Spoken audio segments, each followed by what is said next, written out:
Well, Morocco's a very interesting story.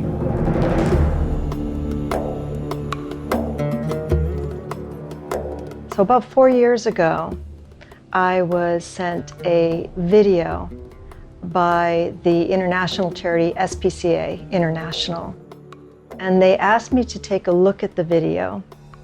And the video was of dogs eating each other alive in a dog pound here in Agadir, Morocco.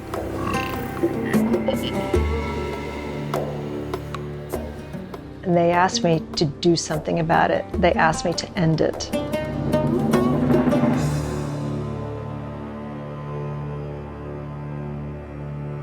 I had the opportunity to meet at that time Michelle Augsburger with the Sunshine Animal Refuge of Agadir. And we worked together to create change here in Agadir with the city council. What was happening at the shelter was that Michelle's organization was providing dog food for the dogs, the stray dogs that came in. There was corruption in the shelter, and the people who worked there were taking that dog food, they were on-selling it, and they were letting the dogs starve to death. So the dogs reverted to cannibalism because they had no other food source.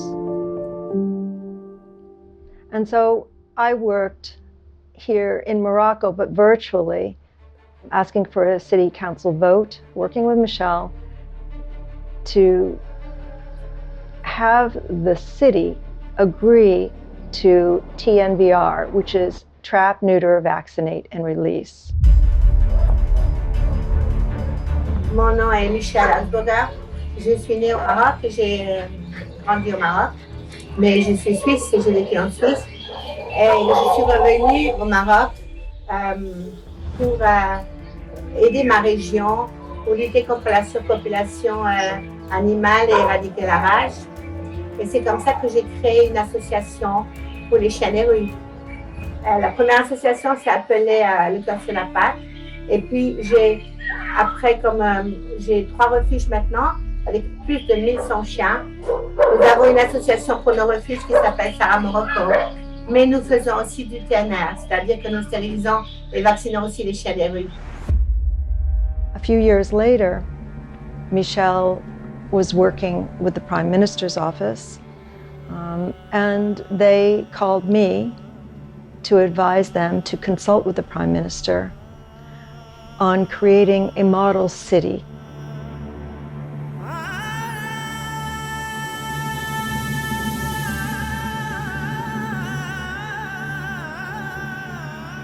Where they would trap, neuter, vaccinate, and release all of the dogs. They would create the first government animal refuge in the country. And I was asked to come and consult on all of that.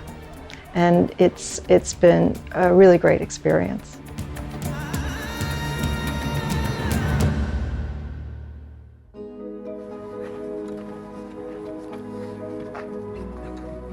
Well, to be honest, I was overjoyed. I saw 2 years ago, less than 2 years ago, that was just the backside of a mountain, and it was all dirt. And the sun was rising as we drove up, and what we saw were 30 men working and building this refuge. And to see it happen is a miracle in and of itself. It's all good. This is a really exciting moment for me, because something that is so big in the world of government choosing to create the first dog sanctuary, and then me being involved in it, the consulting process, and then to see it actually being built, it's just makes me want to cry.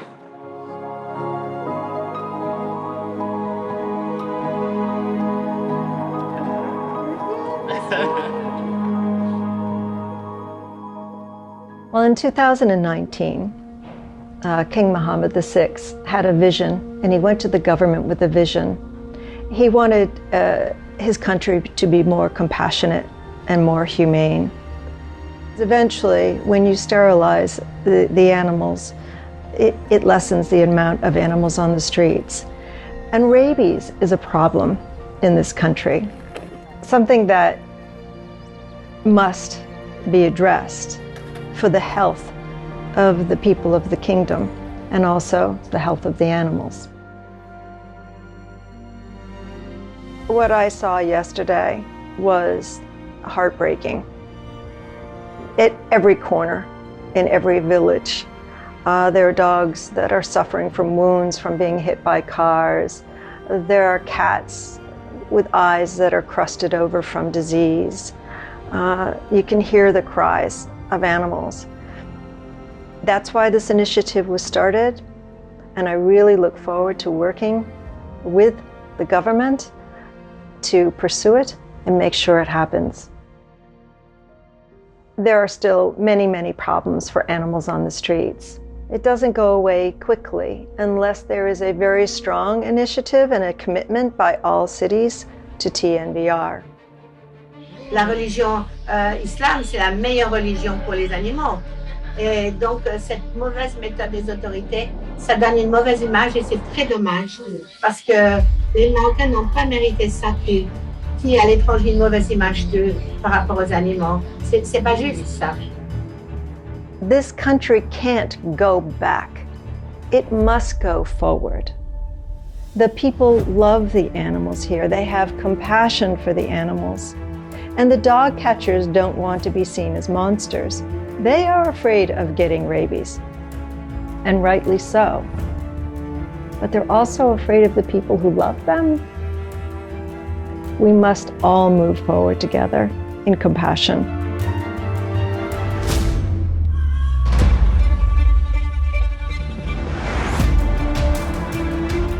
The country of Morocco does not have any legislation that protects animals. No laws of protection for animals. No one legally has to provide a camel shelter, a donkey water, a dog food. There are so many things that need to be changed on the path to doing what's right. And that's what's going on here in Morocco. The government, they came to me and asked, and I'm very honored, to draft a proposal to create legislation for the first animal welfare laws in the country. What's so exciting about working in this country is that it really is a king. It really is a prime minister who has a vision for a better country, a healthier country, and they understand that that is actually created with love and compassion.